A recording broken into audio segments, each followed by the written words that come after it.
The surprising power of a solar storm, presented by Science at NASA. Solar storms are best known for the effect they have on Arctic skies. The aurora borealis is a wonder to behold. Satellites, however, are finding more power up there than meets the human eye.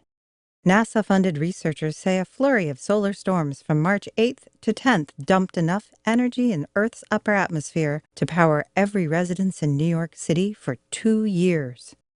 This was the biggest dose of heat we've received from a solar storm since 2005, says Martin Malinchak of NASA Langley Research Center. It was a big event and shows how solar activity can directly affect our planet. Malinchak is the associate principal investigator for the SABER instrument on board NASA's timed satellite. SABER monitors infrared emissions from Earth's upper atmosphere, in particular from carbon dioxide, CO2, and nitric oxide, NO, two substances that play a key role in the energy balance of air more than 100 kilometers above our planet's surface. Carbon dioxide and nitric oxide are natural thermostats, explains James Russell of Hampton University, SABER's principal investigator. When the upper atmosphere, or thermosphere, heats up, these molecules try as hard as they can to shed that heat back into space. That's what happened on March 8th when a coronal mass ejection, or CME, propelled in our direction by an X5-class solar flare, hit Earth's magnetic field. Energetic particles rained down on the upper atmosphere, depositing their energy where they hit. The action produced spectacular auroras around the poles and significant upper atmospheric heating all around the globe. The thermosphere lit up like a Christmas tree, says Russell. It began to glow intensely at infrared wavelengths as the thermostat effect kicked in.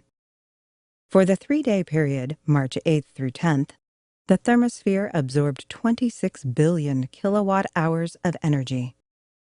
Infrared radiation from CO2 and NO, the two most efficient coolants in the thermosphere, re-radiated 95% of that total back into space. In human terms, this is a lot of energy. According to the New York City Mayor's office, an average New York household consumes just under 4,700 kilowatt-hours annually. This means the geomagnetic storm dumped enough energy into the atmosphere to power every home in the Big Apple for 2 years. Unfortunately, there's no practical way to harness this kind of energy, says Malinchak. It's so diffuse and out of reach high above the Earth's surface. Plus, the majority of it has been sent back into space by the action of CO2 and NO.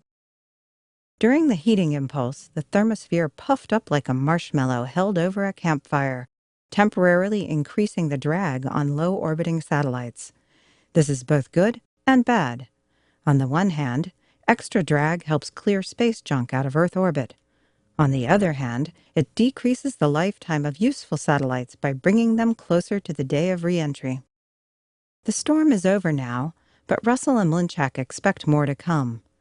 We're just emerging from a deep solar minimum, says Russell.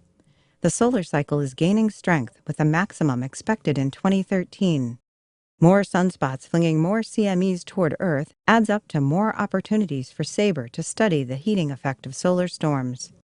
This is a new frontier in the Sun-Earth connection, says Malinchak, and the data we're collecting are unprecedented. For more news about the Sun's surprising powers, visit science.nasa.gov.